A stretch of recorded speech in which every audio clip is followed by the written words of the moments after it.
Dios ha sido bueno es Dios. Vamos a abrir nuestra Biblia en Tito capítulo 1, por favor. Tito capítulo 1. Empezamos hoy una serie de mensajes donde vamos a estudiar la pequeña carta de Tito. Y si usted ya encontró Tito capítulo 1, le pido que busque Hechos capítulo 2. Vamos a empezar leyendo Hechos y luego vamos a Tito capítulo 1. Hechos capítulo 2, empezando en el versículo 1. Hechos capítulo 2, versículo 1. Estamos leyendo Hechos porque este es el contexto histórico. Esto nos ayuda a entender las circunstancias en las cuales se escribieron la carta a Tito. Hechos capítulo 2, verso 1 dice: Cuando llegó el día de Pentecostés, estaban todos unánimes juntos, y de repente vino del cielo un estruendo como de un viento recio que soplaba, el cual llenó toda la casa donde estaban sentados, y se les apareció lenguas repartidas como de fuego, asentándose sobre cada uno de ellos, y fueron todos llenos del Espíritu Santo y comenzaron a hablar en otras lenguas, según el Espíritu les daba que hablasen. Moraban entonces en Jerusalén judíos varones piadosos de todas las naciones bajo el cielo, y hecho este estruendo, se juntó la multitud y estaban confusos, porque cada uno les oía hablar en su propia lengua. Y estaban atónitos y maravillados, diciendo: Mirad, ¿no son galileos todos estos que hablan? ¿Cómo pues les oímos nosotros hablar cada uno en nuestra lengua en la que hemos nacido? Pardos, medos, elamitas, y los que habitan en Mesopotamia, en Judea, en Capadocia, en el Ponto y en Asia, en Frigia, en Panfilia, en Egipto y en las regiones de África más allá de Cirene, y romanos aquí residentes, tanto judíos como regiones, como prosélitos, cretenses y árabes, les oímos hablar en nuestras lenguas las maravillas de Dios, y estaban todos atónitos y perplejos, diciéndose unos a otros: ¿Qué quiere decir esto? Mas otros, burlándose, decían: están llenos de mosto. Una fiesta importante, la fiesta de Pentecostés. Y en este evento, la presencia del Espíritu Santo va a llegar a la vida de cada creyente y va a arrancar un nuevo ministerio del Espíritu Santo. El Espíritu Santo va a morar permanentemente en la vida de todo aquel que ha recibido a Cristo como Salvador personal. Eso no había ocurrido antes. El Espíritu Santo vivía junto a las personas. En algunas ocasiones moraba en. Pero la constante ahora es que el Espíritu Santo va a cambiar de funciones y va a morar como un sello de garantía en la vida de cada persona que recibe a Cristo. En este evento importante, este día de Pentecostés, Lucas nos dice que 15 diferentes naciones se dieron cita a esta fiesta en este día de Pentecostés. El versículo 11 registra cretenses. Así es que se cree que esta gente que llegó a Jerusalén para participar de este día de Pentecostés, que vinieron de Creta entre estas 15 diferentes naciones, cuando volvieron nuevamente a Creta, a la isla de Creta, ellos llevaron el mensaje del evangelio consigo. No eran pastores, no eran líderes, Eran personas que llegaron a ese día de Pentecostés y escucharon la predicación del apóstol Pedro, y muchos pusieron su fe en el Señor Jesucristo. Y luego estas 15 naciones representadas por estas personas mencionadas aquí vuelven a su casa, y estos cretenses vuelven a la isla de Creta, y allí, como resultado del testimonio de ellos, se establecen varias iglesias. Pablo no fundó las iglesias en la isla de Creta. No lo hizo. El contexto histórico nos muestra que fueron los creyentes que llegaron a ese día de Pentecostés, que al regresar a la isla de Creta hablaron de Cristo, y como resultado de su testimonio, las iglesias de Creta se establecieron, se fundaron en esos lugares.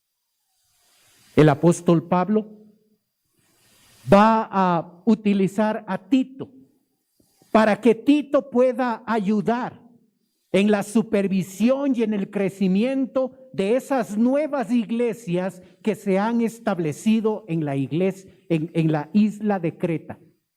De allí la importancia de la pequeña carta de Pablo a Tito, porque Pablo le deja a Tito en esa isla, una isla grande, esa isla de Creta, para que él supervise y pueda ayudar y guiar a las personas que estaban allí.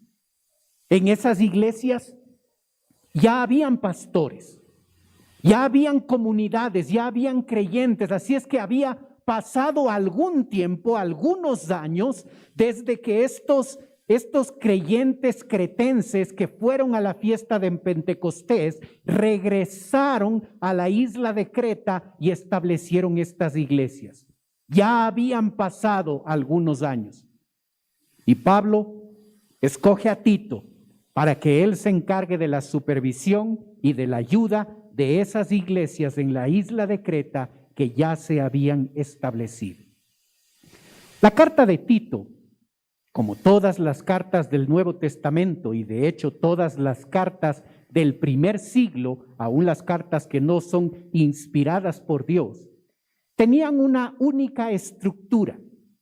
Tenían una apertura, un cuerpo y una despedida. Y esa manera típica de escribir las cartas en el primer siglo es adoptado por el apóstol Pablo cuando escribe sus cartas del Nuevo Testamento, y va a usar esa misma estructura, la apertura, los 4 primeros versículos, el cuerpo de la carta donde se trata el grueso de toda la doctrina y toda la enseñanza desde el verso 5 hasta el capítulo 3, verso 11, y la despedida desde el capítulo 3, verso 12 al verso 15. Una típica estructura, una típica forma de escribir las cartas allá en el primer siglo. La Biblia es un libro que tiene un solo tema. Un solo tema, no 2, no 3, no 4, un solo tema principal. Y el tema de la Biblia es la historia de la redención. La historia de cómo un Dios va en rescate a un hombre pecador, a la humanidad que ha pecado en contra de él, y llega a establecer un plan para redimir a la gente, para salvar a la gente. De eso nos hablan los 66 libros de la Biblia. Y cada uno de ellos va a contarnos una parte de esa historia de redención. La carta de Tito nos va a contar acerca de la gracia de Dios. Ese es el aporte, ese es el tema de la carta de Tito. Nos va a hablar acerca de la redención. Es interesante que en la carta de Tito nosotros observamos una gracia redentora y una gracia didáctica. La gracia redentora la conocemos muy bien, cómo la persona llega a conocer a Cristo como Salvador personal. Pero la gracia didáctica, aunque aparece en otros lugares de la Biblia, no es tan desarrollado el tema como sí lo hace la pequeña carta de Tito.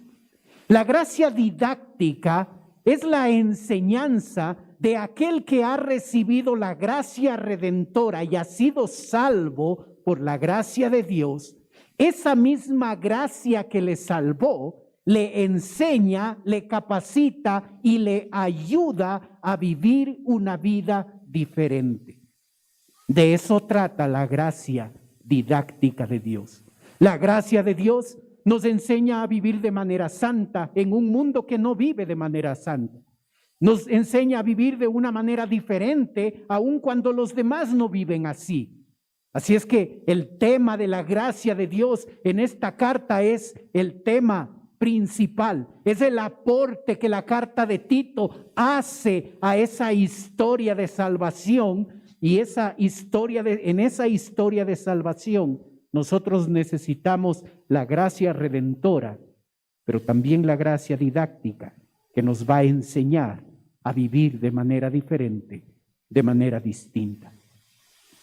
El apóstol Pablo tiene un propósito claro para escribir la carta. No lo hace porque le sobraba el tiempo. Tiene un propósito específico. De hecho, la carta de Tito tiene 4 propósitos que son expresados en esta carta. Capítulo 1, verso 5. Observe.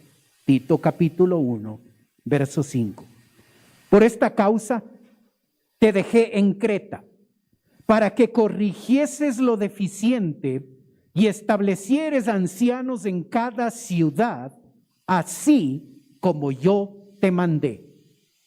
En este versículo, nosotros tenemos 2 de los 4 propósitos por los cuales Pablo escribe esta carta.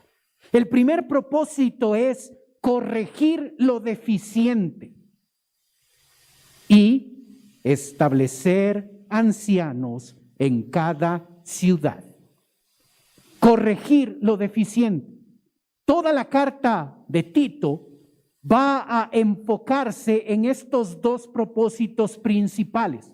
La deficiencia de la que se va a hablar aquí es cómo el creyente en Cristo ha dejado de vivir una vida santa en la familia, en la iglesia, en el trabajo y en la sociedad. Esa es la deficiencia.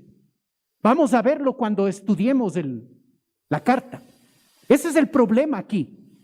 El creyente verdadero ha dejado de vivir una vida ejemplar en la iglesia, en la familia, en el trabajo y en la sociedad. Así es que Tito topa un tema muy pertinente para nosotros. Nos va a enseñar cómo nosotros debemos vivir en la familia, en el trabajo, en la iglesia y en la sociedad. Esa es la deficiencia que Pablo llega a detectar en las iglesias allí en la isla de Creta. Pero el otro problema es que se necesita establecer ancianos en cada ciudad. Se necesita establecer pastores al frente de esas iglesias. Y no porque no haya pastores delante de esas iglesias, sino porque los pastores que están al frente de esas iglesias son mentirosos, ladrones y corruptos. Y se necesita establecer un liderazgo adecuado y correcto en cada una de esas iglesias. ¿Observas la pertinencia que la carta de Tito tiene para nosotros, la iglesia de aquí? Creyentes que aprendan a vivir bien en sus familias, en sus iglesias, en sus trabajos y en la sociedad.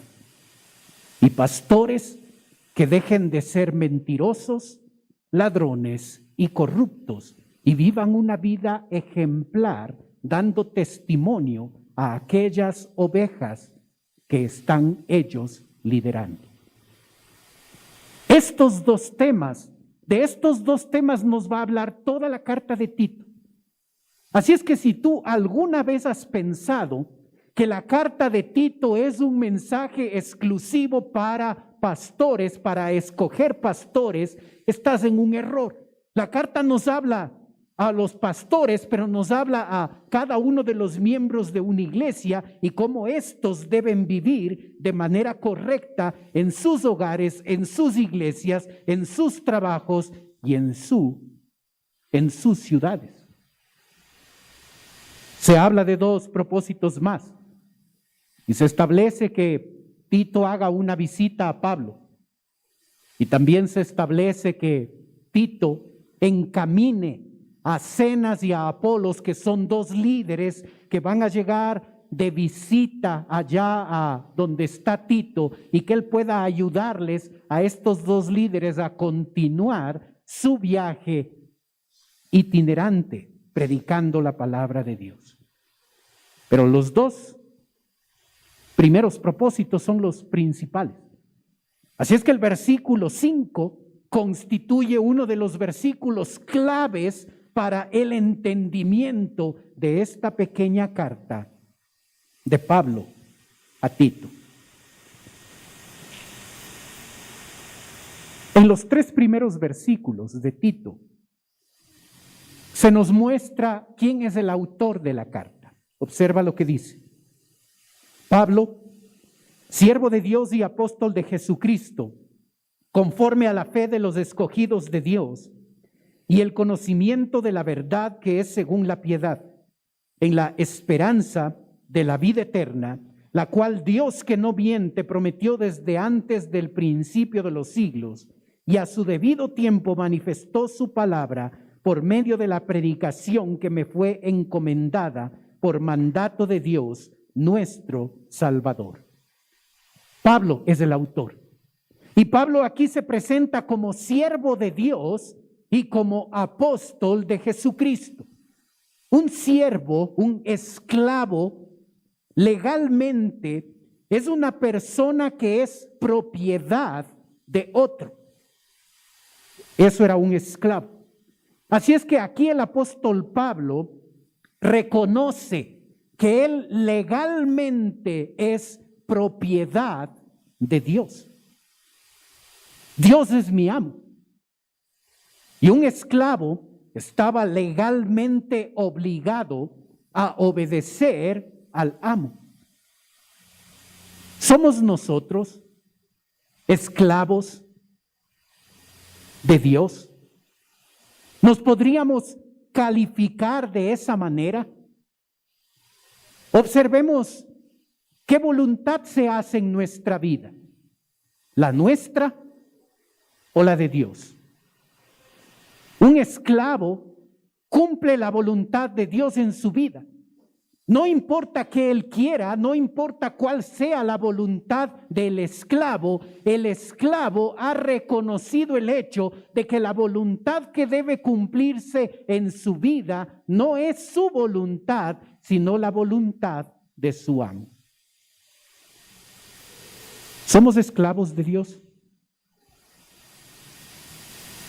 ¿O tratamos de vivir una vida donde nuestra voluntad es la que se cumple? No importa lo que piensen los demás, no importa las ideas que otros tengan. Aquí se hace lo que yo quiero. ¿Así es nuestra vida? Y queremos manipular no solo a las personas, sino queremos manipular a Dios para que Dios haga nuestra voluntad y nos bendiga a nuestra manera y se cumpla nuestros decretos. Un esclavo de Dios es una persona que ha decidido poner a un lado su propia voluntad y comprometerse a cumplir la voluntad de su amo. ¿Observas la primera credencial con la que el apóstol Pablo se presenta?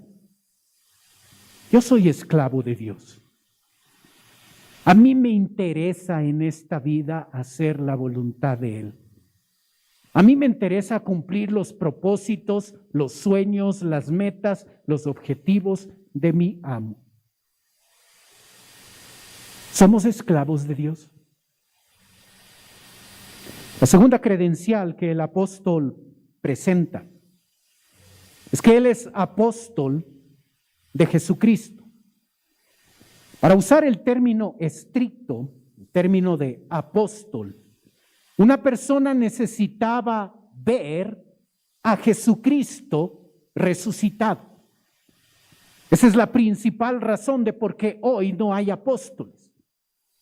Porque uno de los varios requisitos es ver a Jesucristo resucitado. Y solo unos cuantos, 12 al final, han sido escogidos para ser apóstoles de Jesucristo. ¿Observas? Así es que hay que tener cuidado con los mal llamados apóstoles. Y aunque nosotros no somos apóstoles, nosotros como ellos, como los apóstoles que existieron, nosotros también debemos comprometernos a la predicación de la palabra de Dios para que otros lleguen a conocer de Cristo.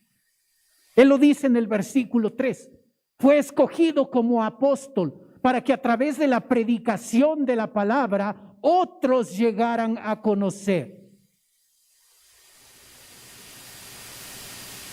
Pablo predicaba a toda persona sin excepción,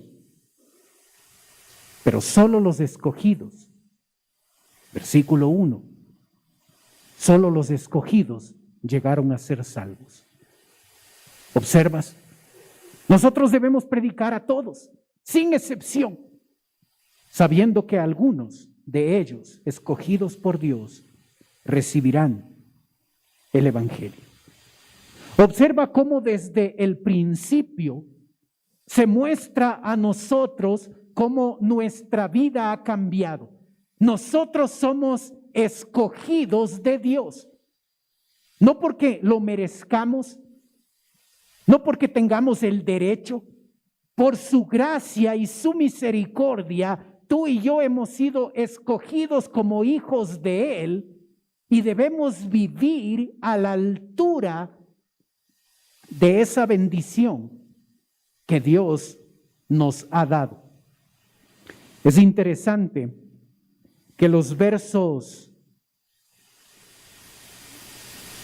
verso 1 habla de la verdad y el verso 2 describe a un Dios que no miente. Y eso es interesante porque al conocer las características históricas en las que se desenvuelve la vida de los cretenses hacían honor a su nombre. Cretizo significaba mentiroso. Así es que el cretense se caracterizaba por ser una persona que miente. Era una característica de la comunidad, era una característica de la gente que vivía allí en la isla de Creta. Uno podía estar completamente seguro que cuando un cretense hablaba, una parte de lo que decía era mentira, porque era una característica que poseían ellos.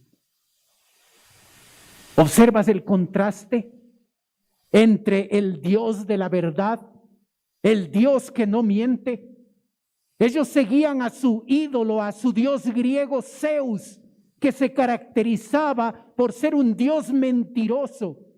Y cuando estos cristianos escogidos por Dios llegan a poner su fe en el Señor Jesucristo, esa vida de mentira que tenían debía dar un vuelco radical y debían aprender a vivir como gente que habla la verdad, como gente que sigue la verdad, que comunica la verdad, porque ahora pertenecen a un Dios que es verdadero y que no miente. ¿Observas la riqueza de esta carta de Tito? Aún en la apertura, en los 4 primeros versículos que estamos revisando, en el verso 4 se menciona al destinatario, a aquel a quien se dirigió la carta. El texto dice: a Tito, verdadero hijo en la común fe, gracia, misericordia y paz de Dios Padre y del Señor Jesucristo nuestro Salvador. A Tito. Es una carta personal. Pablo le escribe a él. Tito es un gentil de nacimiento, no es judío. Y Tito llega a ser salvo a través del ministerio de Pablo. Por eso dice verdadero hijo en la común fe. El resultado del ministerio del apóstol Pablo llega a producir que Tito ponga su fe en el Señor Jesucristo. Este gentil llega a ser salvo y Pablo es el padre espiritual de este muchacho llamado Tito. Tito es gentil. Y esa característica es importante porque Pablo va a utilizar a Tito como una herramienta estratégica para mostrar a la gente de Jerusalén que las personas no necesitan adoptar la ley del Antiguo Testamento para ser salvos. Recuerda lo que aprendimos en Gálatas. Pablo le llevó allá en Hechos 15. Le llevó a Tito como una herramienta, como una evidencia de que para ser salvo no necesito circuncidarme, no necesito cambiar mi forma de comer, no necesito seguir ese legalismo del Antiguo Testamento. Lo único que necesito es poner mi fe en el Señor Jesucristo. Tito, un gentil, despreciado por los judíos, son los gentiles. Se les trata como perros, en el mal sentido de la palabra, menospreciados. Pero observamos que cuando un hombre, y no importa su nacionalidad, llega a tener un encuentro personal con Jesucristo, su vida cambia. Y ahora este joven Tito es puesto al frente de las iglesias que existían en cada ciudad de la isla de Creta para ser él la persona que supervise, corrija todo lo que está equivocado y llegue a establecer ancianos en cada una de esas iglesias. ¡Qué tremenda responsabilidad! Y qué tremendo cambio en la vida de este hombre. Se mantuvo fiel y Dios le usó poderosamente. No depende de la edad que tengas. No depende de dónde hayas nacido. Depende de mantenerte fiel al Señor. Y Dios nos llegará a usar como lo hizo con este muchacho llamado Tito. En el verso 4, el texto finaliza con un saludo. Gracia, misericordia y paz de Dios Padre y del Señor Jesucristo, nuestro Salvador.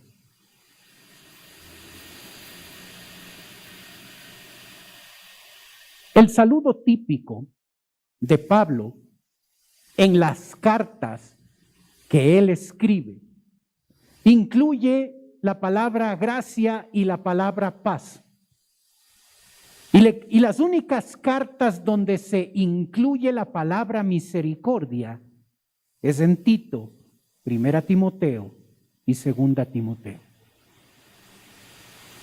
La palabra gracia significa el favor no merecido. La palabra misericordia es el amor práctico, es la compasión, pero aquí aplicada al delincuente. Y cuando la persona recibe la gracia de Dios y la misericordia de Dios, eso va a producir un efecto, eso va a producir una consecuencia en la vida de dicha persona. Y esa consecuencia es que la paz con Dios y la paz con el prójimo serán bendiciones que esa persona llega a experimentar. Observa que Pablo está hablando con creyentes. Y a creyentes les dice a través de Tito, a Tito que es creyente y a todas las congregaciones que van a leer esta carta: gracia, misericordia y paz.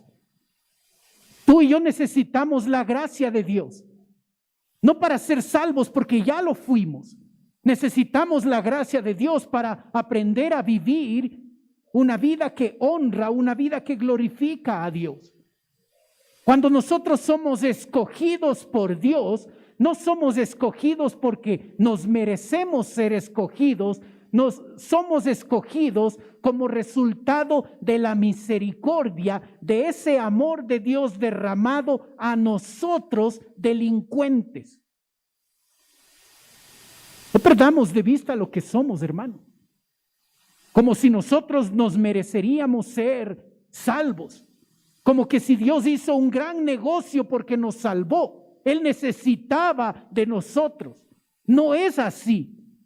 Somos delincuentes, somos enemigos de Dios y es el resultado de su gracia y de su misericordia lo que produjo en nosotros ser escogidos para Él.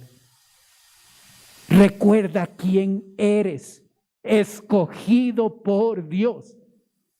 Es tremenda la estrategia del apóstol Pablo, que quiere modificar la vida de los creyentes que asisten a estas iglesias de Creta, y quiere modificar la vida de los pastores y los líderes que están al frente de esas iglesias. Y el primer argumento que utiliza es: recuerda, eres escogido por Dios. Pablo dice: yo fui escogido como siervo y apóstol para trabajar, para testificar, para llevar el mensaje del evangelio para aquel que escuche ese mensaje y se apropie de él, se convierta en un escogido de Dios. ¿Estás viviendo como un escogido? Se nota en tu casa, en tu trabajo, en la oficina, como ciudadano. Se nota que eres un escogido de Dios. ¿Se dan cuenta de esa diferencia? No despreciemos la gracia y la misericordia que hemos recibido de Dios. Esa gracia y misericordia ha hecho posible que nosotros estemos en paz con Dios. Romanos 5 dice: justificados pues por la fe, tenemos paz para con Dios. Justificados pues por la fe, tenemos paz. Cuando recibimos la gracia y misericordia de Dios, estamos en paz con Dios. Y luego la paz de Dios, que sobrepasa todo entendimiento, guardará nuestros corazones y nuestros pensamientos en Cristo Jesús, dice Filipenses 4:7. ¿Observas? ¿Se nota que somos diferentes? ¿Se nota que somos escogidos de Dios? ¿Los otros se dan cuenta? ¿Se dan cuenta que pertenecemos a un Dios que habla la verdad? ¿A un Dios que no miente?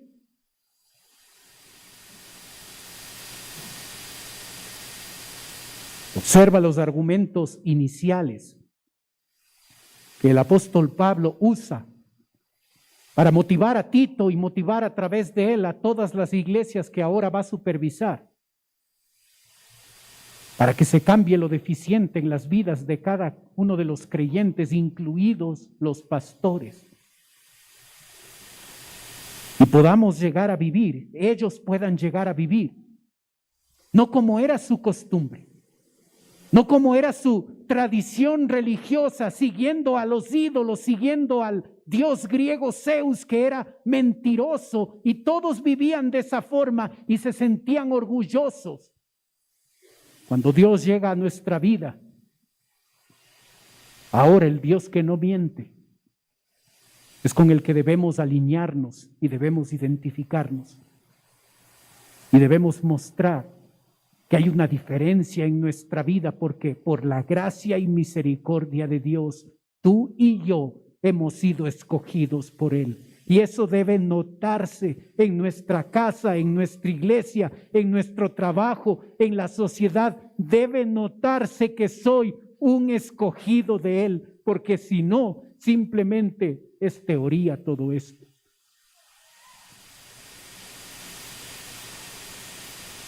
¿Estás viviendo como escogido de Dios?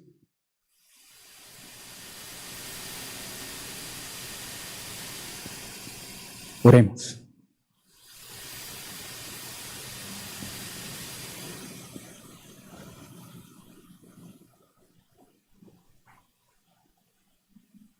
Padre Celestial, queremos darte gracias por tu palabra. Gracias porque en ella podemos aprender. Y yo ruego, Padre, por este tiempo y por las próximas semanas, donde vamos a estar estudiando esta pequeña carta a Tito. Ayúdanos, Señor, a orar por este tiempo. Ayúdanos a hacer nuestro devocional para que preparemos nuestra mente y nuestro corazón y vengamos con preguntas, con inquietudes y aprovechemos de mejor manera lo que vamos a aprender en el estudio de esta carta. Padre, yo ruego por nosotros los creyentes. Gracias porque nos escogiste. No tenías que hacerlo,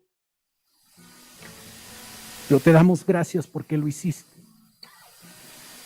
Ayúdanos a vivir a la altura de nuestra condición. Padre, yo ruego por aquellas personas que están aquí, que todavía no son tus hijos, que no han recibido esa gracia y esa misericordia que tú quieres darles. Te ruego que hoy sea el día de salvación para ellos, Señor. Pido tu bendición. Padre Celestial, te doy gracias por las personas que nos visitan. Y te ruego, Padre, si todavía no te conocen como Salvador, yo ruego que hoy sea el día de salvación.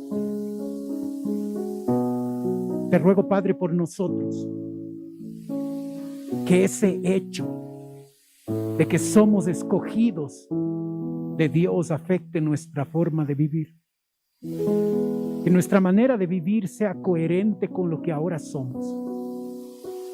Somos propiedad de un Dios verdadero, de un Dios que no miente, de un Dios que por su gracia y su misericordia nos ha escogido sin merecer.